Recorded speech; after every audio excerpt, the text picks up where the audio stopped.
My name is Jason Gwynn, and I'm a facilitator and a team coordinator for the Alternatives to Violence Project program. AVP actually saved my life. It was during my first workshop in 2008 when I made a decision that violence was no longer going to be an option for me. I had become a violent, callous, uncaring individual. It was through AVP that I remembered that I had value as a human being, and that allowed me to see the value in others again. To begin with, I didn't come from a broken home. I was raised in a two-parent home, a good Christian home. I went to good schools. I had every advantage. It wasn't until I became an adult. I worked in the oil fields. When the oil fields died down, I went to work in the prison in the state of Louisiana as a correctional officer. I shot one of 5 inmates trying to escape over a fence, and the resulting stress caused me to leave that position. Following a year, I started drinking, hanging around with bikers. I started doing methamphetamine. Methamphetamine and the crowd I was running with turned me into a selfish menace to society who did whatever I wanted. The end result of that, I went to prison for first-degree murder, 30 years to life.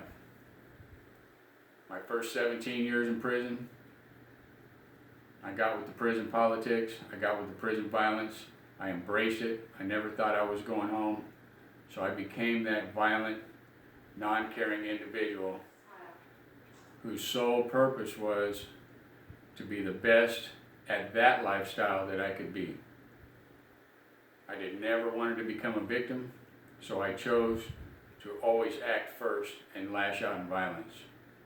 What I didn't understand was that violence and those lashing outs were to cover up the fear I had, the fear of becoming a victim, the fear of not being accepted by my white peers in prison, the fear of being lonely, the fear of not ever getting out made me angry.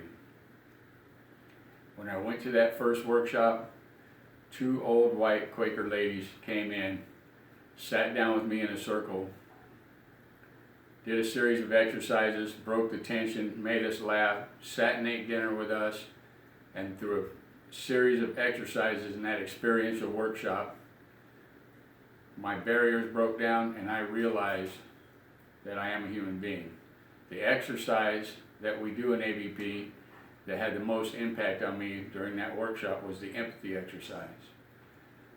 In the empathy exercise, we write down a problem we were working on, you fold it up, put it in a bag, you shake it up, and everybody pulls out a piece of paper, and you open it up and answer that question as if it's your own. This is a problem you're working on. Mine was picked out by an older Native American man named Robert Bonilla. Rob pulled mine out, he opened it up, paused for a minute, and said, "This problem I'm having is that I feel I'm worthless, I feel that I'm no good, I feel that I'm not useful."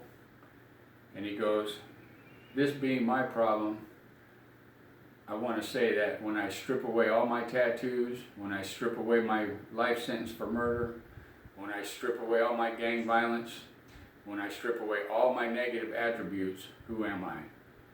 I'm a child of the Creator, I'm a son, I'm a brother, I'm a valuable human being." It was in that moment that my life changed.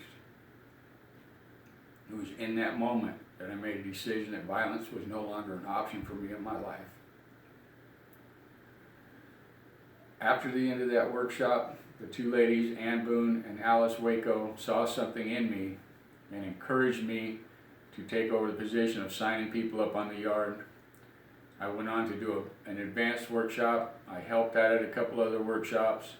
Then I took my training for facilitators workshop and became a full-fledged facilitator after apprentice facilitating.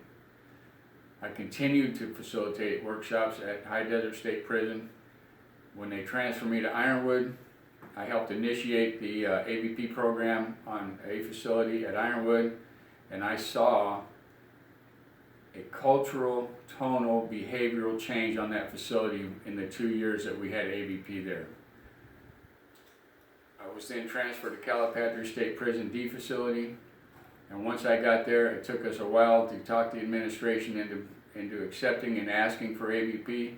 Once we got AVP started, I saw the whole tone and the culture of that yard change. When I was granted parole, found suitable for parole as a lifer,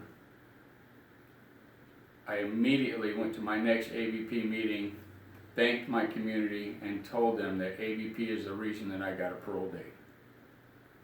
When I left D-Yard, Calipatria State Prison, there were 10 weekly support groups with 25 men in each group. 8 were in English, 2 were in Spanish.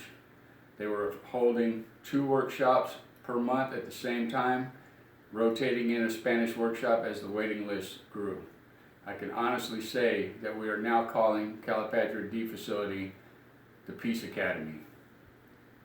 And I say that because that pebble in the pond ripple effect that I've seen on that facility and others has shown me that AVP and its foundation and cornerstone, its mission of nonviolent conflict resolution, compassionate communication, empathy, caring, is what we all want in our hearts. It's what we all were born with. We weren't born criminals. We weren't born violent. We weren't born drug addicts. When I was on Facility D, and then we had interleague sports, tempers would flare. People would start getting agitated because the ball was out. Before any words were exchanged or violence would ensue, some bystander would just say, AVP, AVP, and everybody would laugh. The tension would subside because there were so many people on that facility involved in the Alternatives to Violence Project program. I cannot say enough that AVP saved my life, changed my life, and I have seen it change hundreds of men's lives for the better. Thank you.